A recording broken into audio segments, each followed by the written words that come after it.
من الشيطان الرجيم بسم الله الرحمن الرحيم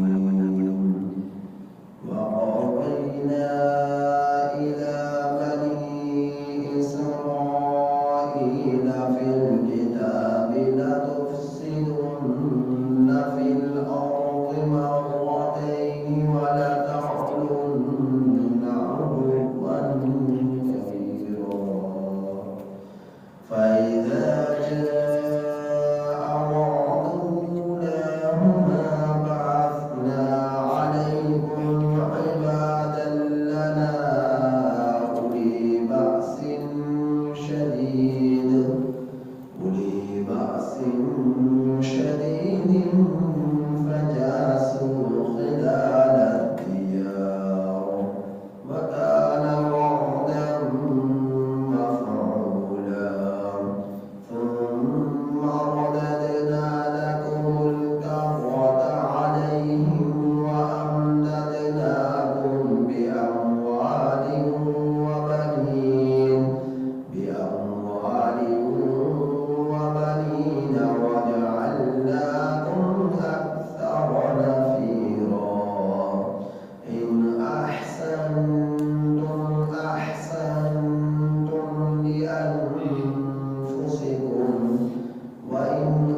احسنتم اگر تم نیکی کرو گے، احسنتم تم نیکی کرو گے، لانفسکم اپنے نفسوں کے لیے،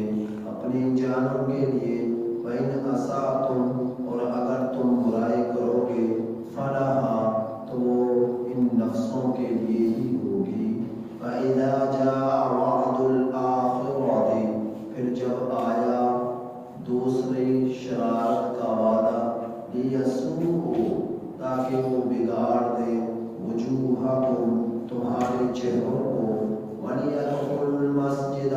اور تاکہ وہ داخل ہوں مسجد میں، کما دخلوہ اول مرہ جیسا کہ وہ داخل ہوئے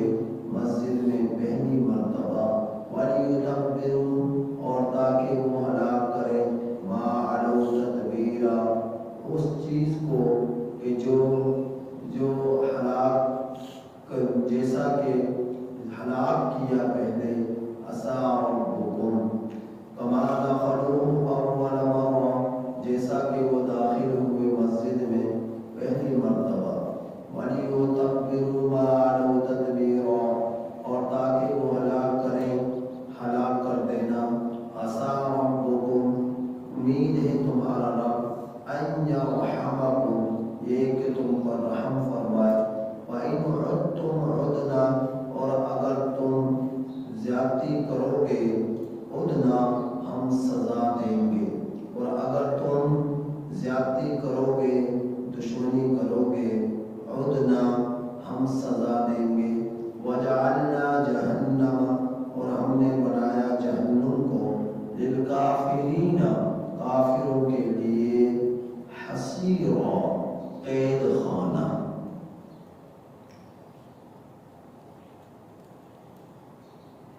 ان آیات کریمہ میں اللہ جل جلالہ نے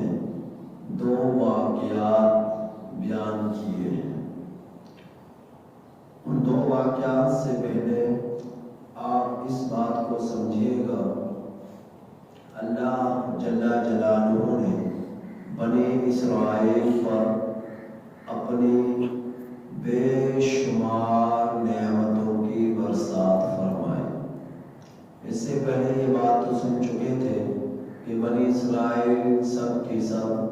حضرت یعقوب علیہ السلام کی اولاد تھی۔ یعقوب علیہ السلام کے 12 بیٹوں سے آگے 12 قبیلے بنے، اور یہ جو ہے بڑھتے چلے گئے، تو یہ سب کے سب یعقوب علیہ السلام کی اولاد ہے۔ اس اولاد میں اللہ جل جلالہ نے 4000 پیغمبروں کی بعثت فرمائی۔ تو بنی اسرائیل پر اللہ نے بے شمار نعمتوں کی برسات فرمائی، ظاہری نعمتیں بھی اور باطنی نعمتیں بھی۔ باطنی نعمت تو یہ کہ اللہ نے 4000 پیغمبر بنی اسرائیل میں پیدا فرمائے، اور ان 4000 پیغمبروں میں 3 پیغمبر وہ گزرے ہیں کہ جن پر اللہ نے اپنی 4 آسمانی کتابوں میں سے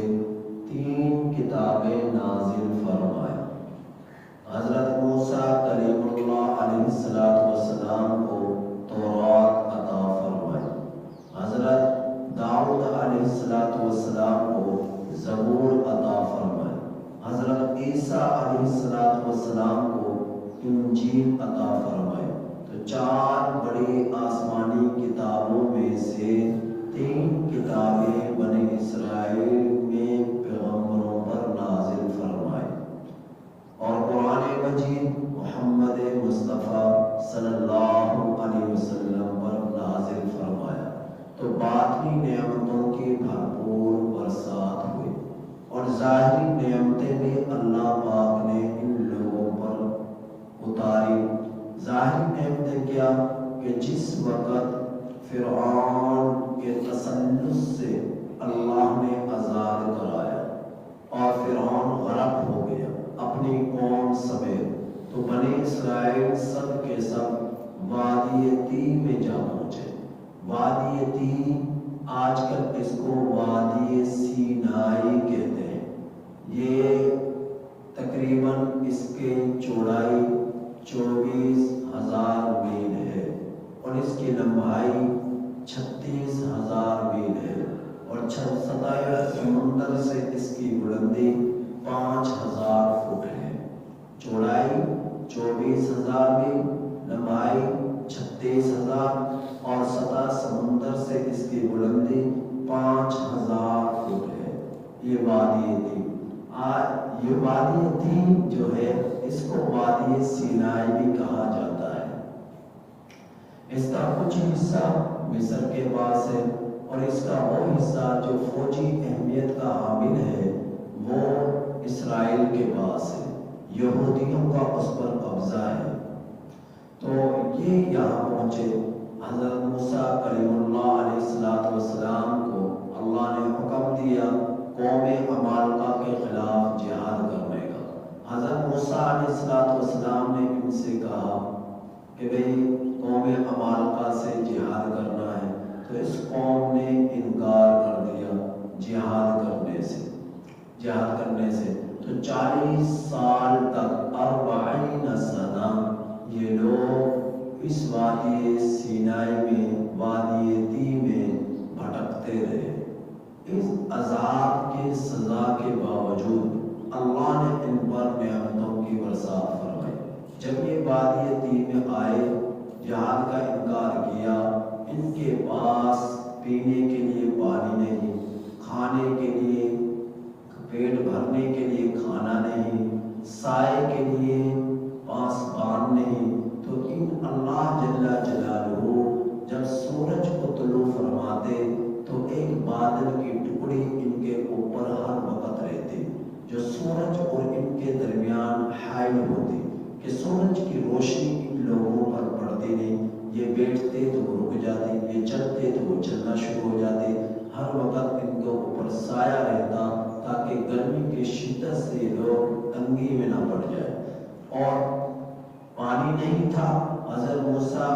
کلیم اللہ علیہ السلام نے پتھر پر اپنا عصا مارا، 12 چشمے اس پتھر سے میرے رب نے جاری فرما دیے، تو 12 قبیلوں کے لیے 12 چشمے بن گئے، 12 قبیلوں کے لیے 12 چشمے بن گئے۔ یہ یہودا قبیلے کا چشمہ، یہ جو ہے بنیامینی چشمہ، یہ یوسفی چشمہ، تو اس طرح ہر قبیلے کے لیے الگ الگ چشمے۔ چونکہ یعقوب علیہ السلام کا بڑے بیٹا کا نام یہودا تھا، تو ایک قبیلہ یہودا کے نام سے مشہور ہوا، دوسرا یوسف تھا تو یوسف کے نام سے یوسفی قبیلہ مشہور ہوا، تیسرا بنیامین تھا، بنیامینی قبیلے کے واسطے الگ چشمہ جاری ہو گیا۔ تو ان بیٹوں کے ناموں سے قبیلے بنے اور ان کے اندر وقت کے ساتھ ساتھ نسل بڑھتی رہی۔ تو اللہ جل جلالہ نے اتنی ان پر یہ نعمتیں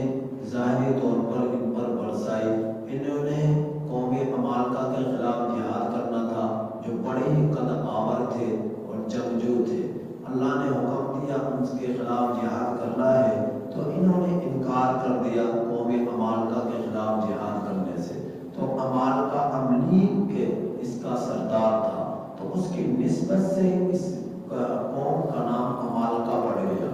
قوم عمالقہ۔ تو انہوں نے جہاد کرنے سے انکار کر دیا، تو یہ وادی تیم میں ہی 40 سال تک بھٹکتے رہے، وادی تیم میں، وادی سینائی میں۔ تو یہ پیغمبروں کی سرزمین ہے، ملک شام، اردن، کنعان، فلسطین، یہ کسی زمانے کے اندر ایک ہی حصہ تھا، ایک ہی جس طرح ملک پاکستان ہے، اب یہ پوری ایک مملکت ہے، سارے زمین کے ٹکڑا جو اس کی حدود میں آتا ہے وہ پاکستانی کہلاتا ہے، پاکستان کا کہلاتا ہے۔ بالکل اسی طرح کبھی یہ جو الگ الگ ملک آپ کو نظر آتے ہیں، اردن الگ ہے، لبنان الگ ہے، کنعان الگ ہے، فلسطین الگ ہے، شام الگ ہے، کسی زمانے میں یہ سب ایک ہی ملک تھے۔ تو انگریز کی بری سازشوں سے ان کے ٹکڑے ہو گئے، کنعان الگ ہو گیا، فلسطین الگ ہو گیا، شام الگ ہو گیا، لبنان الگ ہو گیا، اردن الگ ہو گیا، تو یہ ساری یہودیوں انگریز کی یہ سازش تھی جن کی بنا پر یہ اب اکٹھے بھی ہونے چاہے تو اکٹھے نہیں ہو پاتے، تو الگ الگ ہے۔ تو اس جگہ پر ابھی